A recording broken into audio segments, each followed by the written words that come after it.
everybody. Welcome to the Abroaders Travel Podcast, your weekly meetup with thousands of entrepreneurs, hustlers, creators, nomads, ninjas, wanderers, and world changers, all seeking to build the skills and connections to live a life without borders. If you want to learn more about what we do or download our entire podcast archive, check out the website, abroaders.com. Happy Wednesday morning and welcome to another episode of the Abroaders Podcast. I'm Eric, here with AJ in Grand Ledge, Michigan. Today is Wednesday, December 21st, and this is episode 154. Thanks for being with us. Yep, show notes are at abroaders.com/154. And so today we got some interesting updates, man. The last couple of weeks we've had a lot of stuff with programs changing, alliances, partnerships and stuff, and then in the core content, we're going to dive into this freedom stuff. So a lot of our listeners probably know about the fifth freedom, which is an airline essentially flying from a country that is not their home country to another country. But there's like 9 different freedoms, and they're all kind of interesting. And this started. I actually learned a lot from this the research for this show, and we figured everybody loves freedom, so we'll cover the rest of them as well. But before we get to that, we do have some news and updates to cover with you guys. The top story today is that we now have confirmation that the merger between Alaska and Virgin America is going through, and that has some pretty important implications for folks that have either SPG points, American Express membership rewards, or Citibank points. So we're going to start at the top. The big headline here is that we now know that Virgin America Elevate points are going to convert into Alaska mileage plan miles at a ratio of 1 to 1.3. And so it was generally expected that this conversion rate was going to be better than 1 to 1 because the Virgin Elevate program just it's less devalued than the other ones. So in other words, those points are generally a lot more valuable. It costs fewer miles to book those tickets. And so this is more or less what we expected. Some people, we were sort of hoping as high as 1.5, but it's not. Not bad news. It seems fair. It seems well thought out. Yep. And so this is going to go live. It looks like about January 9th is when that's going to happen. So you're going to be able to essentially convert Elevate points to Alaska miles at that ratio, which is really good news. And there's a couple of sort of additional arbitrage opportunities that have surfaced here.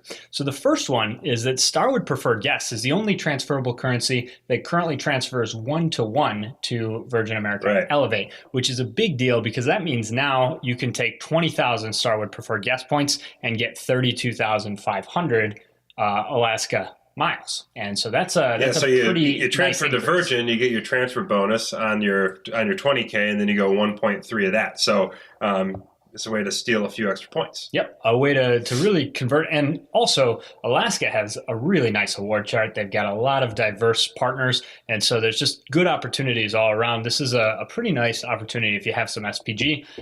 Maybe not the time to transfer proactively if you don't know for sure that you're going to be able to use those Alaska miles, but this is certainly the best opportunity. SPG also transfers directly to Alaska at 1 to 1. So this is a way to just basically add in one extra step, do an additional transfer, and get some extra points.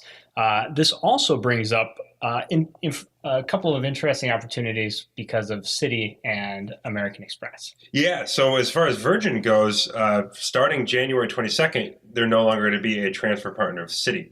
So you have until January 22nd if you want to move Citi points to Virgin. So you could effectively go Citi to Virgin to Alaska because you can't take Citi points and send them to Alaska. We don't know anything about Amex, do we? Yeah, Amex hasn't announced a closure date yet, so it's possible that opportunity will stick around. And I would say that if you need Alaska points, the only real reason to do this with Citi or American Express is if you have a ton of points and you really want to convert to Alaska, because unlike SPG, which is 1 to 1 to Virgin America, Citibank is 1 to 2, and so is American Express. So in other words, or I guess honestly the reverse of that. So it would take 2 Citi thank you points to get 1 Virgin America point. And so that's sort of, it's even with the 1.3 transfer ratio when you move from Virgin America to Alaska, you're still going to lose out a little bit because it's a 1 to 2 transfer ratio. So just keep that in mind. But if you have a ton of Amex points or you have a ton of Citi points, this could be a good opportunity still. And then just keep in mind, again, it ends January, was it 21st or 22nd? 22nd. So with Citibank, there is a deadline on this. With American Express, we don't know, but we'll definitely keep you posted. Yeah, I guess the only way that, a way that it could potentially work is if business class with Alaska is that much cheaper, that taking a worse transfer rate could potentially be worth it. But, Yep. And Citi's got some other good partners. I would say I really like Citi for transferring to Air France and to Singapore Airlines. Sure. Those are definitely my top two favorites. But for example, if you want to do a stopover and you're just looking for a one-way, Right. Alaska's got a great chart for that. And so it really depends on the type of trip you want, and more options is better. You don't have to Right. take it. So that's another new opportunity. The other news that came about now that this merger has closed is that Alaska has announced that they are cutting their code share with Delta, which everybody kind of expected this. They were very competitive in Seattle, and they sort of had a code share, which is essentially like, hey, we're going to sell the same tickets and share the profits. But at the same time, Delta was basically trying to undercut Alaska in their hub in the lower 48. And so it wasn't a huge surprise that Alaska decided to cut the relationship with Delta rather than American. And the Department of Transportation was putting some pressure in order to approve this merger, saying, you guys, to keep competition, you got to cut one of these code share agreements. So Delta is getting the axe, and that's going to start on May 1st. And so what this means is that the code share ending means that you're no longer going to earn Alaska miles on Delta flights, and you're no longer going to be able to redeem Alaska miles on Delta flights starting May 1st, and vice versa. So no longer going to be able to earn Delta miles on Alaska flights. So that part is ending. However, the one silver lining to this relationship going away is that the interline agreement is going to continue. Interline means that you can check your bags all the way through.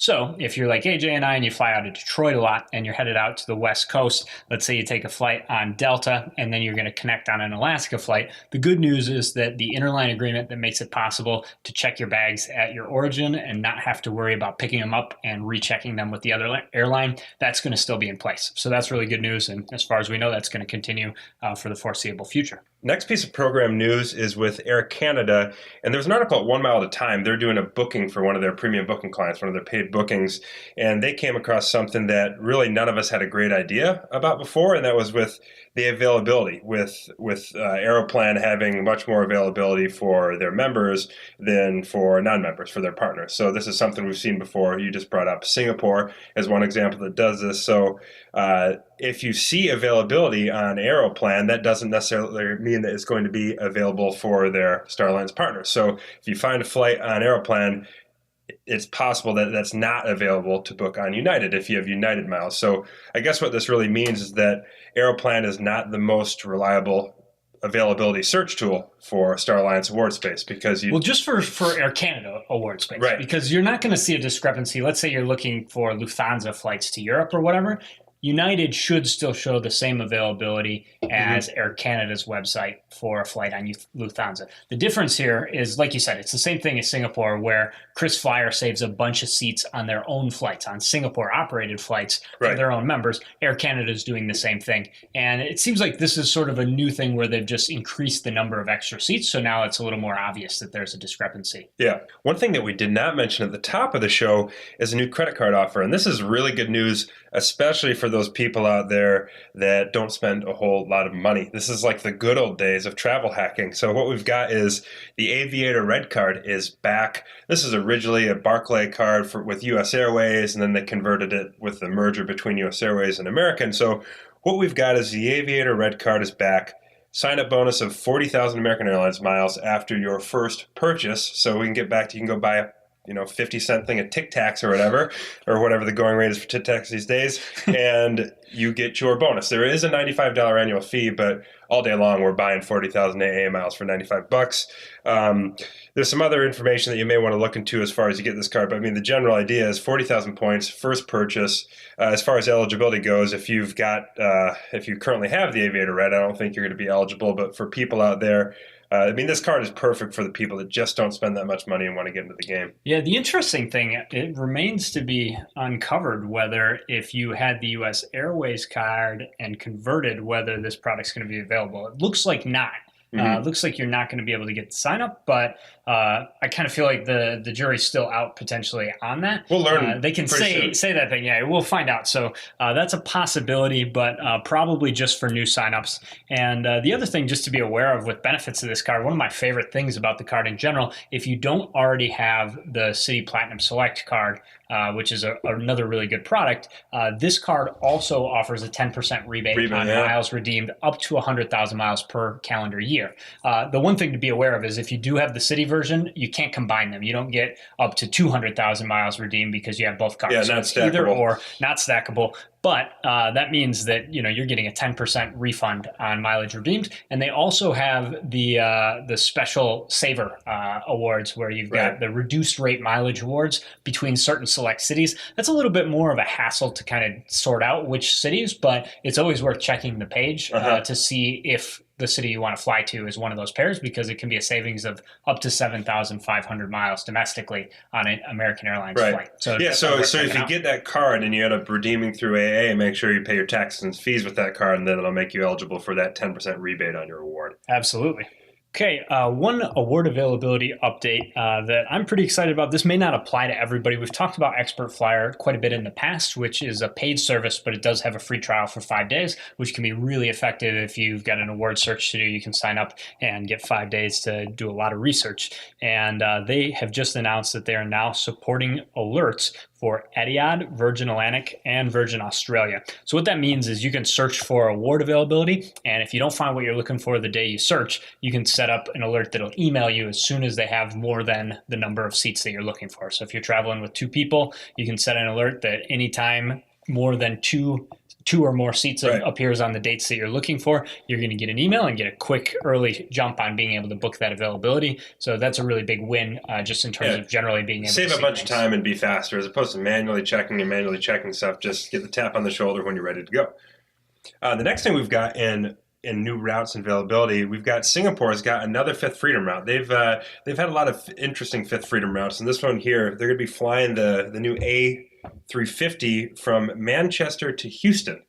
So this is an interesting route. It's going to be pretty cheap as far as miles go. We're talking about the taxes and fees will be a little bit heavy coming to the United States, but heading back to Europe will be a good deal. So booking on Singapore, it'll bring the mileage to 17,000 miles, I think, with the discount. Yeah, roughly. It's a little bit higher than 17, but less than 18. So it's a really solid deal. And just for context, so this used to be a route that went Singapore to Moscow to Houston. And with oil prices going down and a lot less travel back and forth between our oil hub and Russia's, that flight just wasn't profitable enough. They weren't flying enough business class and first class passengers to make it worth it.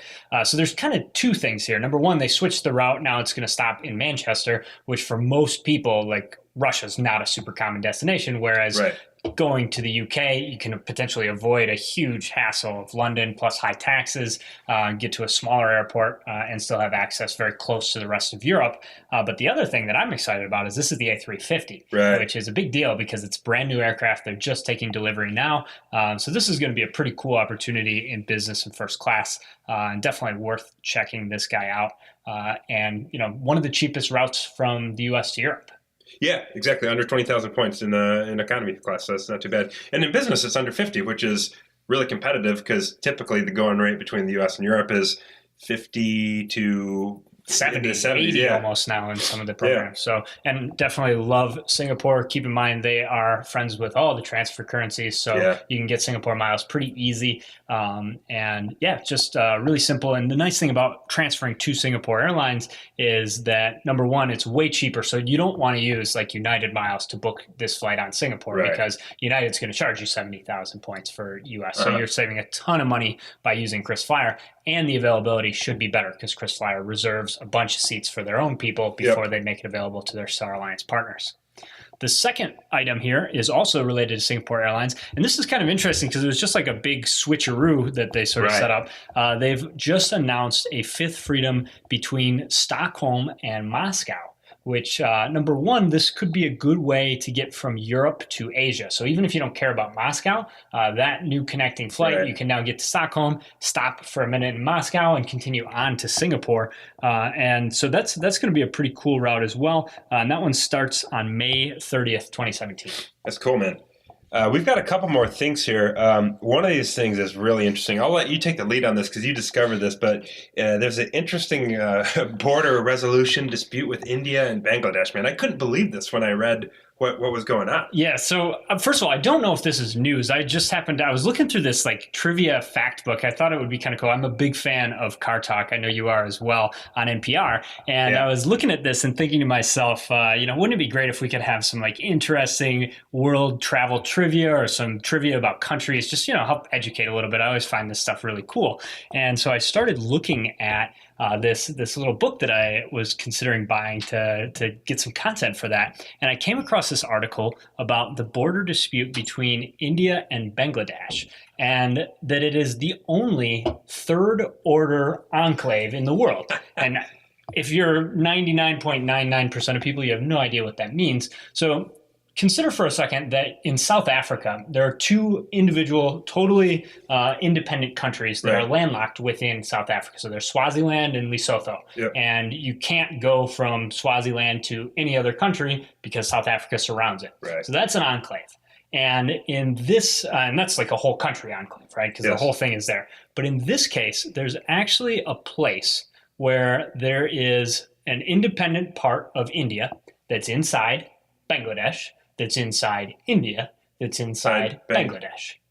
Maybe that's inside India, that's inside Bangladesh. No, I think you have to look at the map and make sure. So yeah, so you've got a piece of India that's inside a piece of Bangladesh, that's inside a piece of India, that's inside a piece of Bangladesh. It's ridiculous. It's truly incredible. The map, it took me like 5 minutes just looking at the map to even figure it out, because they have all these like levels of zooming in closer and closer. Right. And I guess this has just been an issue for a very long time. Yeah. And it looks like I'm not totally sure when the article was published, but they essentially sorted out some of the border dispute, and are at least trying to make it a little bit simpler so that the people that are landlocked inside a country can travel without having to. Yeah, because there's a little bit of a catch-22 before. You're saying if you need to get a visa for international travel or something, you need to go to one of the bigger cities outside of this little municipality inside a municipality inside a municipality. And it's like, well, how can you if you don't have a visa, then it means you need a visa to go through the other country. It just sounds like a complete cluster. Yeah, we got the map pulled up now.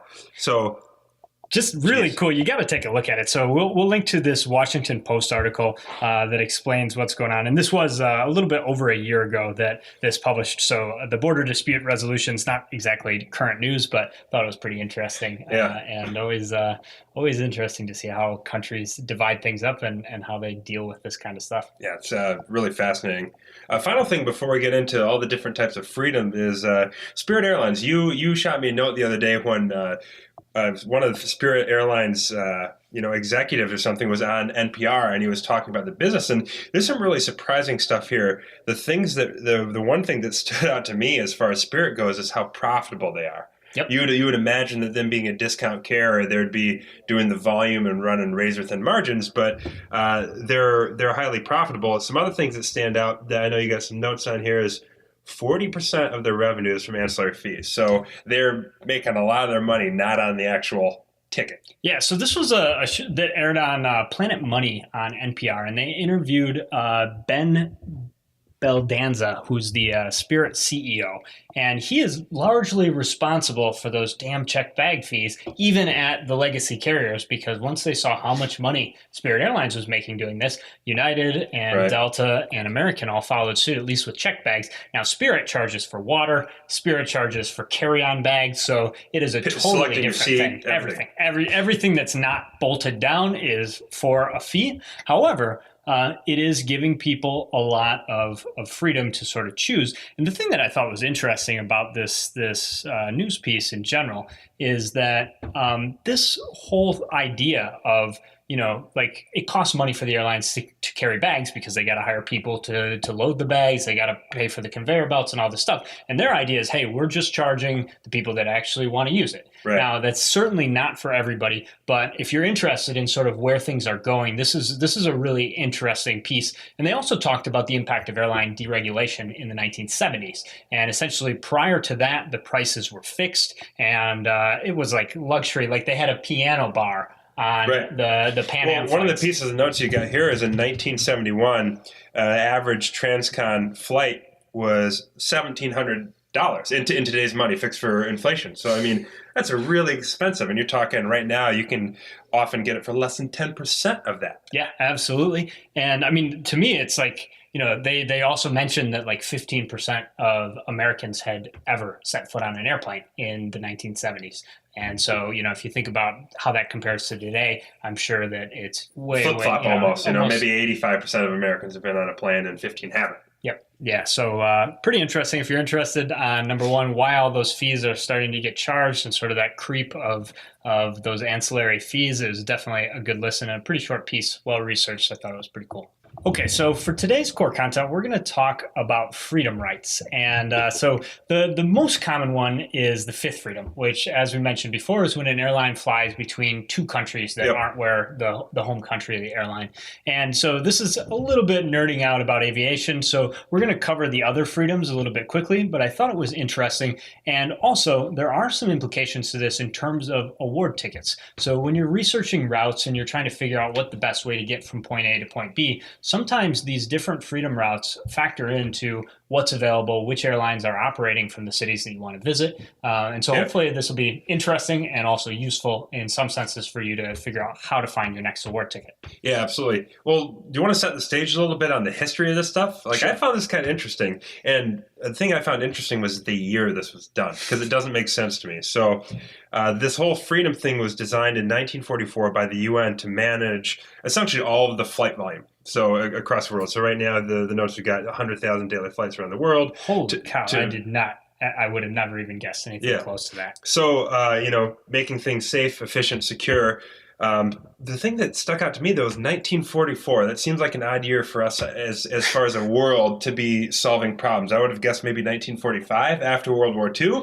It seemed like maybe we had other things on our plate. But so all these freedom things come from in 1944, where somebody had some foresight and they said that this is something we should hash out now because we're overdue for sorting out some airspace stuff. All right, so let's run through all the freedoms, and where applicable, we'll talk about any reasons why they exist, and especially if there's anything that you can leverage in this knowledge to be able to either save points or save cash, or at least understand why airfares can be really wacky sometimes. Yeah, so the first freedom is the right to fly over a foreign country without landing. Because the airspace is technically considered part of the government property, you need permission to fly over that, and it often comes with a fee. So this is pretty interesting where each country does it differently. So you actually may not take the most direct path on your flight somewhere because maybe the country that's in the direct path has more restrictive airspace or more expensive airspace, and airline is going to opt to take a little bit of a longer journey to pay a little bit less in fees. Okay, so the second freedom is the right for airlines to land in a foreign country for technical stops. And this one is kind of interesting. I think it's a product of some of the early stages of aviation. Now you've got flights that can operate for 9,000, 9,500 miles. We talked a couple weeks ago about a super long, the longest flight in the world that was announced by Qantas from Perth to London. And so this is kind of a situation where if you think about what the technology was in the 1940s and 1950s, it was a lot more necessary to stop to refuel. The planes didn't have the range, so even if they weren't actually planning to pick up or drop off passengers, it was important to be able to stop. So I think a good application of this is if you think about some of the destinations in Southeast Asia, like Thailand, Bangkok is one of those places that you pretty much always have to have a stop from the U.S. Part of it is it's not maybe that they can't technically operate a flight that long. I think there's at least West Coast is within range of the best aircraft, but those flights are a lot more expensive to operate, which is why you often see flights that are going to either Saigon or Bangkok that are kind of way down in Southeast Asia. A lot of those need to stop in either China or Hong Kong or Tokyo. And those are big markets as well where they can pick up and drop off passengers. But, the one thing that's really important to be aware of with these technical stops from a mileage perspective is an award chart like Avios, where you pay for every single segment individually. Every time you make a technical stop or, you connect somewhere, you're going to pay more miles. And so just, being aware of sort of what chart you're using, a lot of times a region-based or zone-based chart is going to be a better option if you're going to have to make stops to connect to your final destination. The third freedom is the right to fly commercially from one's own country to another country. So us being the United States, we can fly from the United States to, say, Colombia or Brazil. This one, there's some pretty interesting examples, but it's not super relevant to actually how you could get ahead as far as booking flights go. But one thing to keep in mind as far as which countries you can fly to and which routes are available is to always keep in mind the route map from the airline or from the alliance, because that'll ultimately play out the options that you have as far as from getting from A to B. Yeah, if direct flights are important to you, the best resource is always going to be to just look at that airport and see what the direct flight options are on the airlines that your points, your miles have access to book. And if you don't have a good route map for like the independent ones, I always found Wikipedia was a great source. It'll tell you every single airport, what airlines operate direct flights. And I found that to be updated pretty religiously. Lots of amazing people. That I think that's how we found out all of our fifth freedom routes when we did an episode on fifth freedom. That's true. Wikipedia. Yeah, so fourth freedom is the opposite of the third freedom. It's the ability to fly from a foreign country to your own country. Same thing, no special ideas about how to use that to win on points. Yeah. Fifth freedom we've touched on a lot. It's actually the only freedom that we've ever touched on our podcast until today, but that's, flying from two countries, between two countries that are not your own country. So the example would be Singapore between Moscow and Stockholm, or that Singapore flight between Sao Paulo and Barcelona. Yeah, I wish that one was still around. There's a lot of good fifth freedoms. I think the biggest implication for points and miles with the fifth freedoms is because they're just less known. People don't expect them. They don't necessarily know to look for them. Availability tends to be way, way better on fifth freedom routes. Yeah. Just like Singapore can be a real tricky because they're such a nice premium product. And in my experience, I've hardly ever, the only one that's really hard on Singapore is the Frankfurt to New York flight, because obviously that's a super popular route. Right. But in general, fifth freedom routes are going to be way easier to book with points just because availability is a lot better. So look for those if there's an opportunity to use one. The sixth freedom is the right for an airline to transport passengers from one foreign country to another foreign country via their own country. So an example of this would be WOW Air, the Icelandic. Would you say Icelandic? It says Icelandic discount carrier. The example is a flight to Berlin from San Francisco. The legacy carriers are United and American, a Lufthansa. It might be pretty expensive, but it could be much cheaper on WOW because they have the ability to ship you to Berlin via Reykjavik. Yep. So that's an example of how this freedom comes into play and how a discount carrier makes a route available. Yeah, and by the way, I mean, there's no trick here. Like, obviously, you just look and start searching flights and you see there's a stop. You don't think of it as a sixth freedom hack or something. But that's why it is cheap, because they have the ability to to get you from the United States to Germany via their home country. Yeah, it was interesting. Actually, the Spirit Airlines thing, they were talking also about WOW and how they're just really revolutionizing things with Europe, and they also nickel and dime you for everything. Right. So, yeah, kind of interesting, man. I think it's definitely also cool if you have interest in just stopping, for a little while. A lot of times those low-cost carriers, you can have longer layovers and it doesn't change the price much. So you can stop for a couple of days in Reykjavik and get to see an extra destination on your way to Europe. Right. And I love not having to take a super long flight if you're already going to be in economy, if you're trying to save money. That was the example with us flying from Hungary to Thailand. I stopped in Doha, and it's a 6-hour flight, so it's a really easy economy flight rather than a 14-hour flight from Europe to Asia. Is pretty brutal. Yeah. Okay, so the last three I'm going to group together. These are sort of obvious and just kind of obscure, but 7th, 8th, and 9th freedom. So the 7th is that airlines can fly between two foreign nations without continuing on to their home country. The 8th is the right for an airline to fly between two cities in a single foreign country when connecting onward to their own country. And the 9th is to just fly between 2 points in a foreign country without continuing anywhere, or at least not continuing on to their own country. I think, this one is just sort of like the classic example is airlines like Ryanair. Right. They're just dominating in Europe, and for the most part, they're not necessarily, a big part of their route network has nothing to do with their home country of Ireland. Yeah, exactly. A lot of flights from England to Spain, from Spain to Germany, from Germany to Italy, from Greece. They're crushing it outside of their own market because they have the ability to operate those flights. Anyways, I hope you guys enjoyed. I definitely thought this was interesting, and now you can impress your friends with all of your advanced knowledge on the freedom rules. Thanks for listening. Merry Christmas to everybody. We will be back one more time before the end of the year. Show notes are at broaders.com/154. All right. See you guys next week. Hey, Broaders, don't be shy. Hop over to the website and join our email list for exclusive travel hacking content. If you like what we're up to, the best way you can support the show is by leaving us a 5-star review on iTunes. Lastly, we would love to hear from you, so send your show feedback to Erik or AJ at a broader